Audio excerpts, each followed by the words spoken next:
Hai guys, hari ni Jeng nak tunjukkan dua bug dekat Zombie Arena.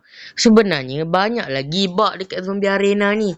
Cuma dua bug ni je yang Jeng dah try dan masih berguna. Jom kita masuk ke Zombie Arena.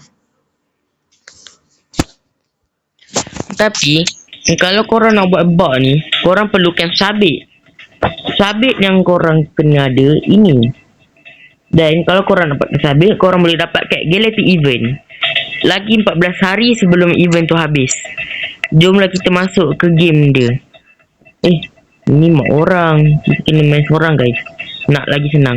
Korang kena pilih map rooftop side. Baca dia susah lah nak baca. Okey, jom kita masuk ke game. Korang kena kumpul duit yang banyak untuk beli untuk beli sabit.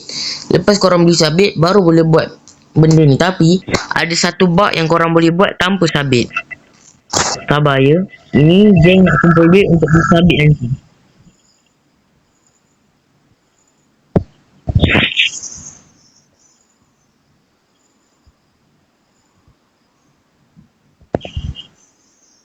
Okey, bug pertama, korang tak payah turun tangga sebab korang kalau terdesak antara kat sini bug dia je guys. Ni Jeng sebenarnya nak bagi 3 bug. Jeng baru ingat yang ada lagi satu bug dekat sini. Zombie tu takkan dapat serang korang. Korang jangan risau. Korang duduklah lama mana pun dia takkan dapat serang. Pastikan tempat-tempat dalam ni. Apa lagi korang pantai lah. Ataupun korang boleh duduk dalam ni untuk serang. Zombie takkan dapat detect korang dan takkan dapat serang. Kalau nak lagi padu, korang boleh duduk bawah ni. Pastikan betul-betul dekat tepi ni. Zombie takkan detect korang guys. Korang tengok ni. Dia detect dan korang lompat ke sini, dia pun takkan dapat. Jadi sekarang ni saya nak tunjukkan bug yang paling susah dalam map ni. Baru bagi duduk. Bug yang Jeng nak tunjuk ni betul-betul susah.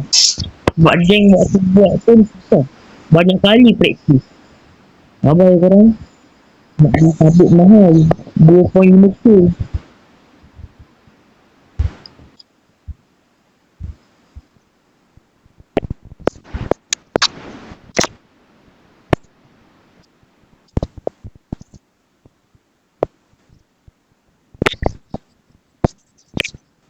Okey, jadi Jeng dah dapat sabit. Jadi Jeng akan tunjukkan bug yang terakhir. Korang kena naik sampai atas ni. Pastikan dekat hujung ni. Tapi bug ni susah sikit. Jadi korang auto je. Memang susah bug ni.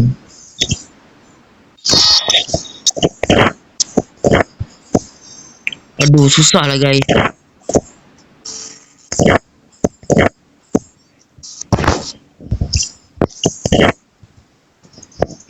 Sikit lagi tadi tu.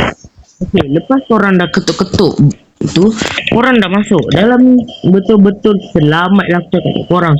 Korang jangan risau lah. Korang jalan sini. Kalau korang nak AFK dalam ni pun boleh je. Sebab tak ada apa pun. Korang AFK je. Korang boleh jalan-jalan. Lepas tu korang jangan lompat ke sini tau. Korang kalau lompat kat sini memang korang matilah kita dia. Okey. Kalau korang nak terjun ke bawah, korang boleh pergi hujung ni. Lepas korang jumpa lubang ni, korang boleh masuk sini. Masuk je. Sebab kat sini takkan mati. Lepas korang mesti turun depan ni. Jadi kita akan pusing kat belakang ni. Sebab depan nanti dia akan dapat korang event. Dan korang jangan lupa tau, auto skip dia wave tu. Sebab kita kat bawah tak perlu lawan. Korang jalan sama belakang ni sampai korang nampak zombie. Tapi korang jangan terjun depan tu. Sebab depan tu boleh mati. Kat sini korang nampak zombie yang lompat-lompat kat situ, korang jalan pergi situ. Tapi ingat, korang jangan terjun. Kalau korang terjun, auto matilah korang. Korang duduk depan ni. Dan tidak automatik akan dapat coin event. Jadi korang tinggal tunggu di depan ni. Korang akan dapat contoh zombie warna ungu macam tu. Tengok 5-6 kan coin dia. Sabar ya. Tengok menaik jadi 58 koin jeng. Jadi korang boleh escape kat sini je. Dan korang buatlah apa korang nak. Okay lah. Terima kasih dah tengok. Jangan lupa like, subscribe. Tunggu video jeng seterusnya. Bye korang.